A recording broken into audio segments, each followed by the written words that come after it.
Good morning. We're working on some stuff on the combine a little bit today. We're going to change oil in my pickup later. The boys are around. One of them's in here with me. Ryland's out working on the backhoe with Grandpa. Do you know what they're doing? No?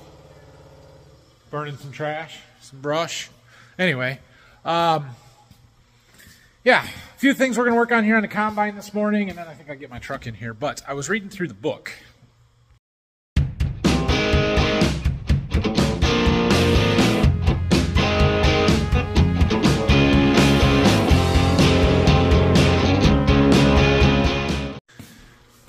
This thing here, it comes in plastic. You got to take the plastic off of it and open it up, but it tells you everything you need to know about combines.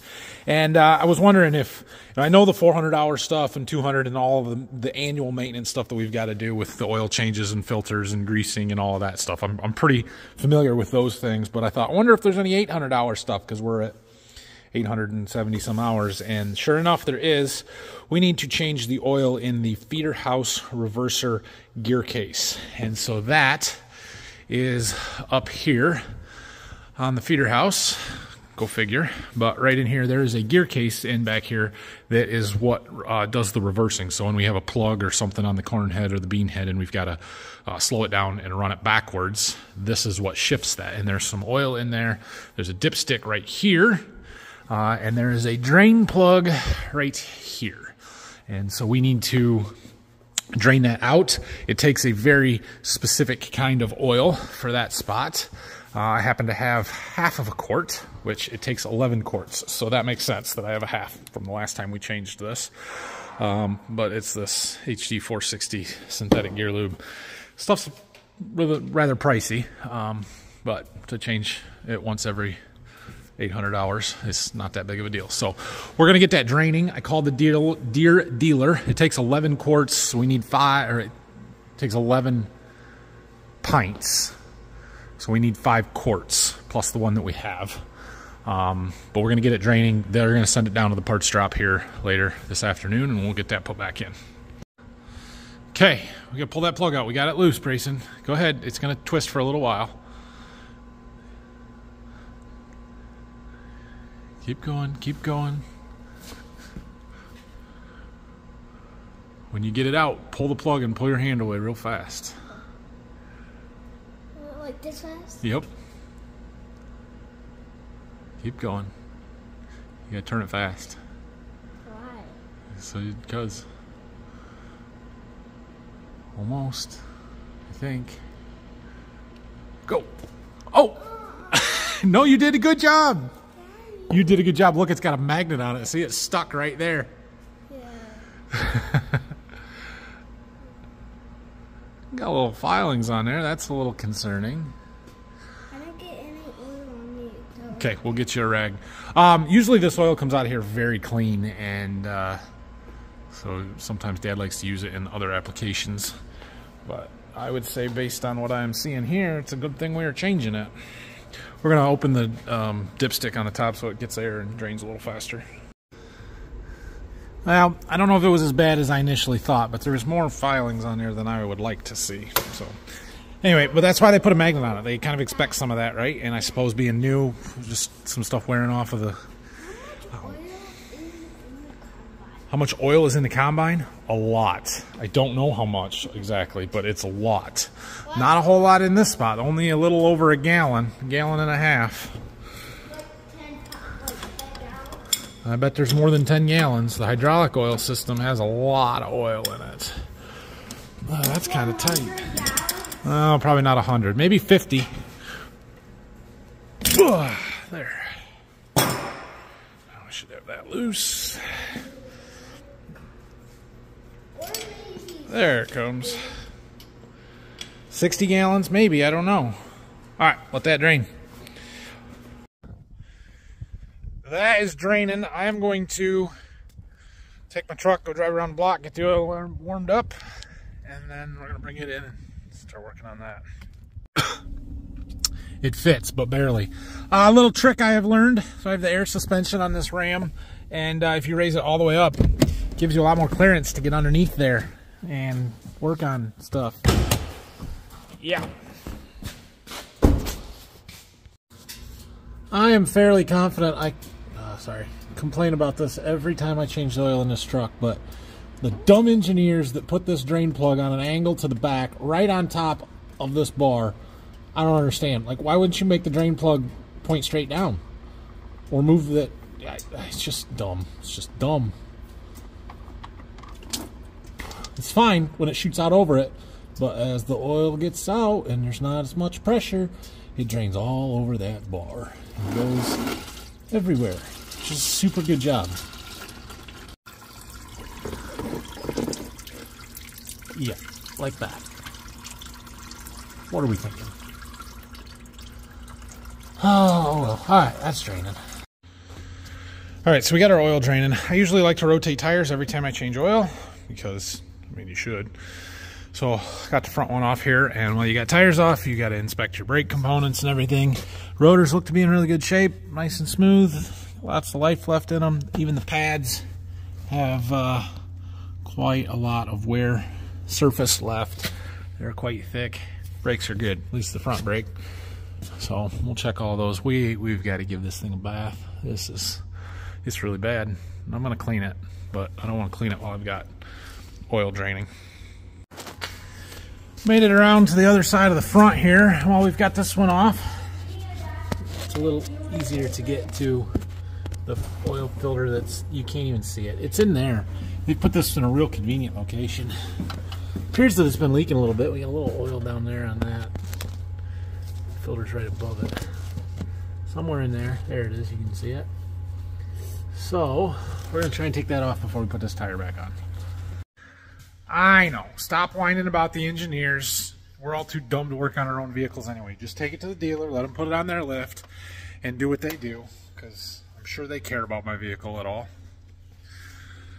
The boys are in helping Grandma decorate the garage for Christmas this week, so I need some help every now and then. Alright, I got that oil filter off. We're making a mess. Alright, well, we can put this tire back on. Alright, well, we got all the tires rotated. I should check pressures in them, although I do have a tire pressure monitoring system on here that doesn't tell me they're low, so that's good. We're going to throw our drain plug back in and get some oil in it. Okay, so we got the drain plug put back in, got the new filter put on. 7 quarts. That's a lot of oil. I use Valvoline Full Synthetic in my truck, and it uses 0W20. Seems really lightweight to me, but that's what it calls for. I tell you what, children's make things dirty. I'm probably guilty too, but they make it worse. Anyway, I got the back seat cleaned up. Found a baseball. That's cool. Okay, well, the oil's changed. I checked the air filter. It's fine. We got the tires rotated. Brakes are all good. Oil filter's changed. All the main service that needs to be done is done. I cleaned up the back seat, cleaned out the engine compartment and bay a little bit, washed some of the dust down. But we need to wash the outside. And there's so much dirt on it, I think I'm going to actually... We're going to go get lunch. We're going to go through a car wash and get the heavy stuff off. And then we're going to come back here and wash it ourselves. Well, that's what a $6 car wash gets you in Pioneer, Ohio. It's better. It's a lot better, but it's not clean. So we're going to get the foam cannon out. We're going to foam it, and we're going to wipe it down and clean it up a little better. It's pointless because it's just going to be rainy and crappy out, but I would like to clean it up a little bit better. I sort of wanted to go underneath and spray some fluid film on stuff and corrosion proof for the winter a little bit, but I don't know if we'll get there today or not. Once I get it wet, then it's hard to get underneath it because everything's all wet, right? All right. I've got our bottle filled up with some Andy Clean soap. Let's foam it and make things shiny.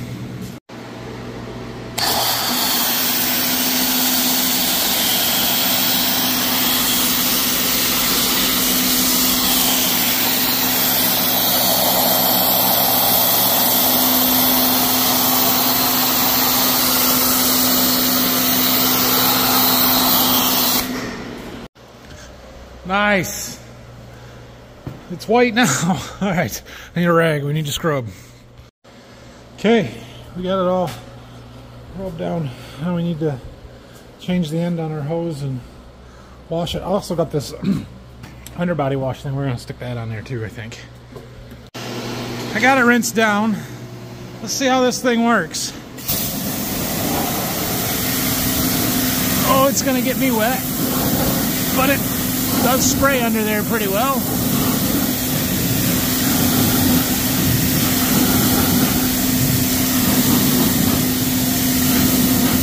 Nice. Andy Clean makes a heck of a soap, but Griot's makes a heck of a ceramic washing coat where you spray it on and the water beads off. That's what I sprayed down here. It's not near as foamy, but look at that water just beading right off after I just sprayed that stuff on. Now we're just going to rinse it down. I love that stuff. It is fantastic.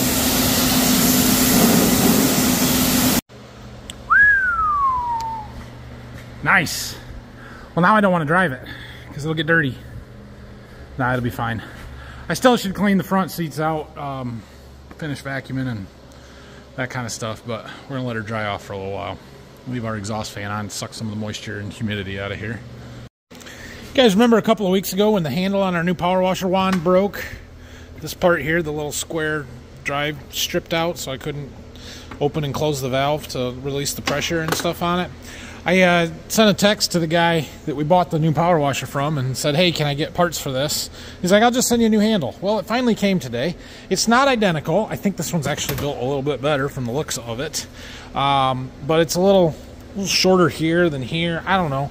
I'm going to just put an end so we can use it on there, and then we'll have to decide, because I could take this valve out and put it in here and then use the plastic shielding and the piping and everything that's on there. Or we can just use it like it is. We'll see how it works. But thank you. I'll walk out and see if my oil came for that feeder house reverser on the combine. Should be out here in the part shed by now. Oh, somebody bought that. One of you guys bought that. I got to measure the wheelbase. Dad had it brought up here, but I got to measure, see if it'll fit on a trailer. Doesn't look like it from what I'm seeing, but we'll measure. There we go. So we can get that put back in. It's done draining. We can put the drain plug back in. I'm going to need a funnel, and we'll get it filled up. So because nothing can ever be easy, I put a funnel in the top of this where the dipstick goes in and tried pouring oil in there, and it proceeded to boil out the top because there's no way for air to get in there. And there's a little breather hose there that goes up and vents over there. But it didn't work. So I took that off, and we're going to take this little extension thing off, and that should give us a little bigger hole, more direct. That should allow oil to go in a little bit better and have more room for the air to get out. I don't know, but it's not easy. I remember having this trouble on the 680 when we did it too. I kind of forgot, and I'm like, oh yeah, I had to take that off, and then it went much smoother. So one of those things. 800 hours only comes about every 3 years, 2.5 to 3 years for us on a combine, so this isn't something that we do every year. And when you buy a new combine in there, now it's been even longer since the last time I did this. So, just saying, didn't remember. Take two. Hopefully that doesn't puke out of there again.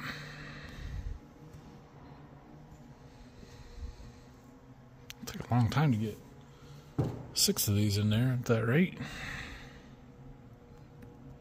Looks better. Ryland's been helping Grandpa sawmill some logs. I had to go get him though, because we got to head home pretty quick. Ryland and I are going to go up to Michigan State to a basketball game tonight. They've got a home game against a nobody school that the students are gone on Christmas break, so tickets are cheap. And I thought it'd be a good one to go to, so we're going to go do that, and taking a friend of mine with me, and yeah, it should be a good time. So we will be back tomorrow. I don't know what we're going to do tomorrow, but we'll be back. We'll finish putting our oil in here. It's taking so long, I still got 3 quarts to do. What do you think, Ryland? I like it. Is it fun? What do you think? Cool? Yeah. We don't have great seats, but they were cheap. Don't tell anybody. We upgraded our seats. 8 minutes to go, didn't we? Yeah, that'll work. Oh, it's not a real contested game here. 84-40 with 6 minutes to go.